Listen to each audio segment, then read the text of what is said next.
Imagine becoming president of the United States, and then making more money in a single year off that job than you did in your entire previous life in business and television combined. That's what a new investigation says Donald Trump has done. According to reporting highlighted by the New York Times editorial board, Trump has already grifted roughly $1.4 to $1.5 billion off the presidency, and that's just what they can track on paper. Tonight, we're breaking down how he allegedly did it, through foreign licensing deals, tech and media settlements, a luxury jet from Qatar, and a cryptocurrency scheme that looks like the crown jewel of the whole operation. Let's get into it. The big number, $1.5 billion. Let's start with the headline number because it's almost surreal. The New York Times editorial board published an estimate of how much Trump and his family have pulled in just during 1 year of his presidency. About $1.4 billion, closer to $1.5 billion. To put that in perspective, analysts interviewed in the piece say this is more than his inheritance, his entire run on The Apprentice, all of his major licensing deals from the golden days of his brand combined. In other words, his most profitable business appears to be the presidency itself. And remember, this is only the money investigators can actually identify and quantify. It doesn't include a whole universe of corporate access, political favors, and backdoor perks that are much harder to track. So how do you squeeze $1.4 billion out of public office? Let's walk through the biggest revenue streams one by one. Overseas licensing, cashing in. On the title first up, Trump's name. The brand. Since his re-election, Trump has pulled in an estimated $23 million just from licensing his name overseas. On its face, that might sound like standard Trump brand business. But here's the catch. Those licenses don't exist in a vacuum. Many of these deals involve foreign governments who have to sign off on the projects, whether it's buildings, resorts, or other ventures. Think about that.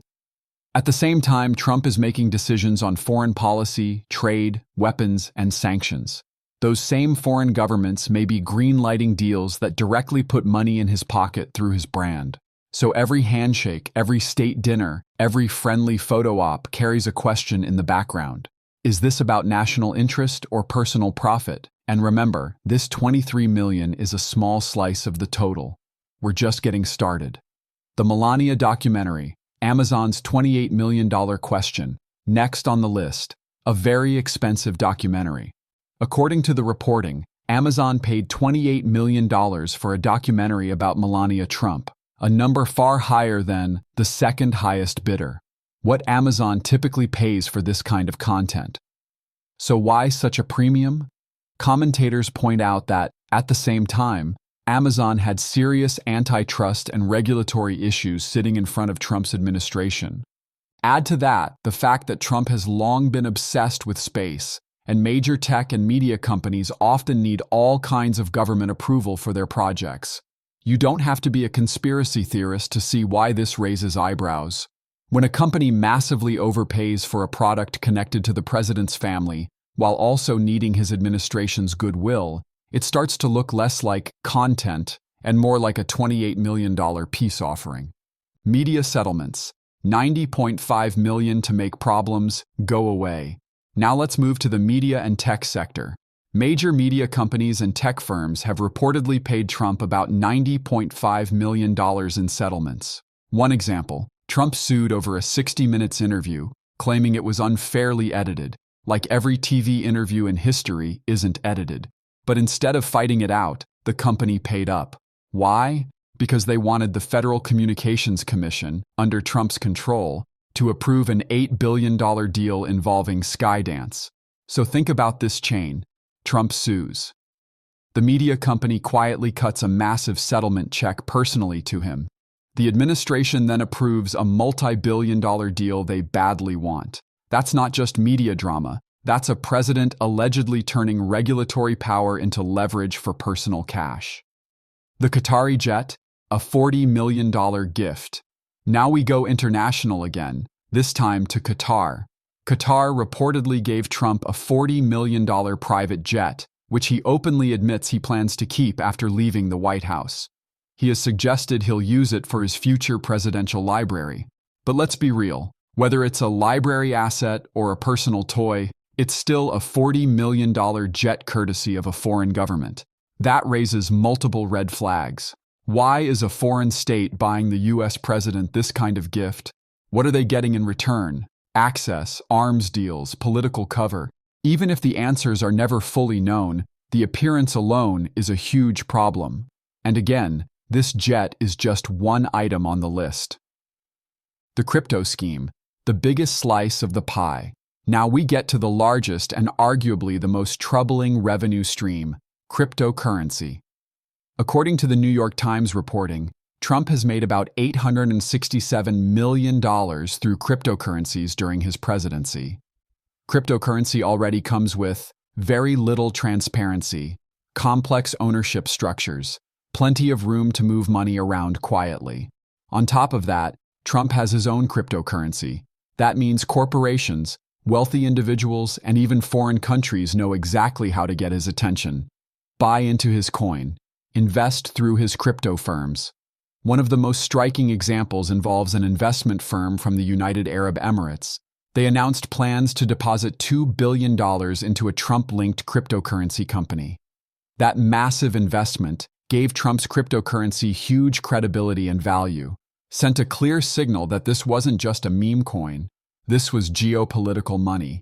And according to the reporting, the UAE got something very real on the other side of this relationship. Access to advanced chips that they weren't supposed to receive due to their ties with China.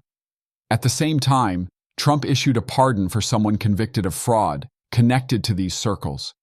When you zoom out, it looks less like a random set of deals and more like a web, crypto, foreign investments, access to technology, and presidential pardons all orbiting around the same figure. And that's just the counted money. If this sounds like a lot, remember, we're still talking only about what investigators felt confident enough to put numbers on.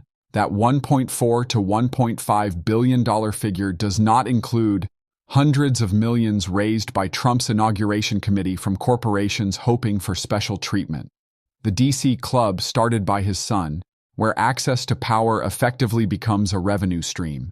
The many other corporate grifts and shady practices that are suspected but not fully quantified in this accounting. It also doesn't count Trump's comments about depositing Venezuelan oil money into a Qatari bank, with Trump himself controlling who gets it. That opens the door to kickbacks and opaque deal-making on a massive scale. So when you hear $1.4 billion, understand, that's not the ceiling. That's the floor.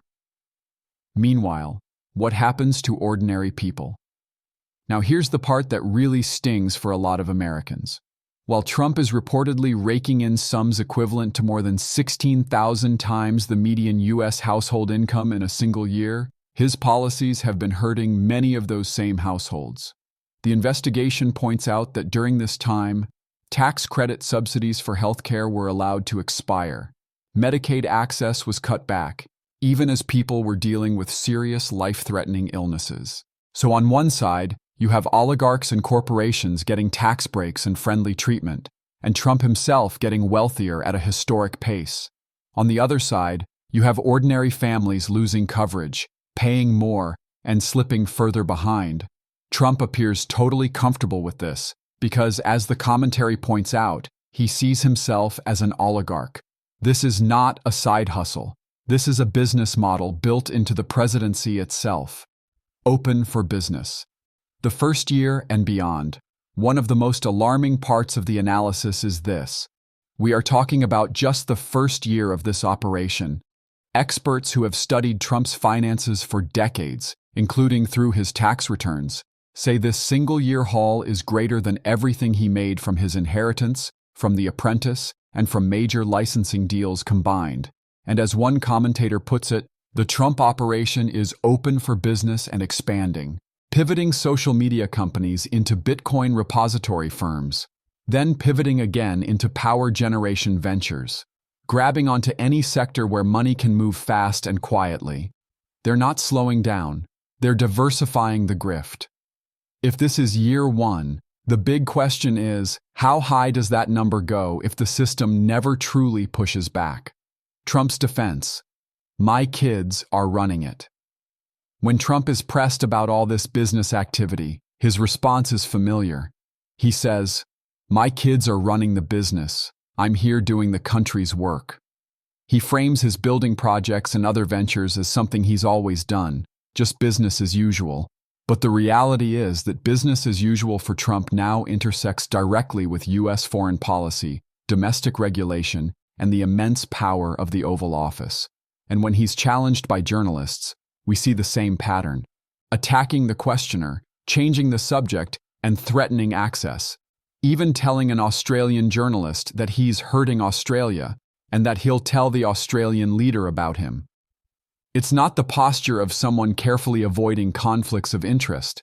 It's the posture of someone who believes the office exists to serve him, not the other way around. The biggest scam yet? So, has Trump been outed in his biggest scam yet? Here's what the numbers and reporting suggest. Roughly $1.4 to $1.5 billion in personal gains in a single year of his presidency, from trackable sources alone. Tens of millions from foreign licensing deals that depend on foreign government approvals. Tens of millions from a suspiciously overpriced Melania documentary. About $90.5 million in media and tech settlements lined up alongside major regulatory decisions. A $40 million jet from Qatar. Around $867 million through cryptocurrencies, including a $2 billion investment from a UAE firm that appears to have gotten access to advanced chips in return. All while ordinary Americans saw healthcare supports fade, safety nets weaken, and their own economic security grow more fragile. If this isn't what a modern presidential grift looks like, what is? Now I want to hear from you. Do you think this kind of financial entanglement should be legal for any president, Republican or Democrat? Should there be stricter rules on business dealings in office, or is this just how the game is played? Drop your thoughts in the comments.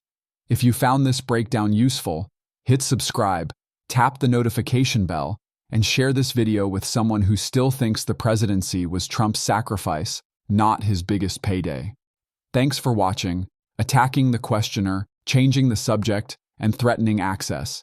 Even telling an Australian journalist that he's hurting Australia and that he'll tell the Australian leader about him. It's not the posture of someone carefully avoiding conflicts of interest. It's the posture of someone who believes the office exists to serve him, not the other way around.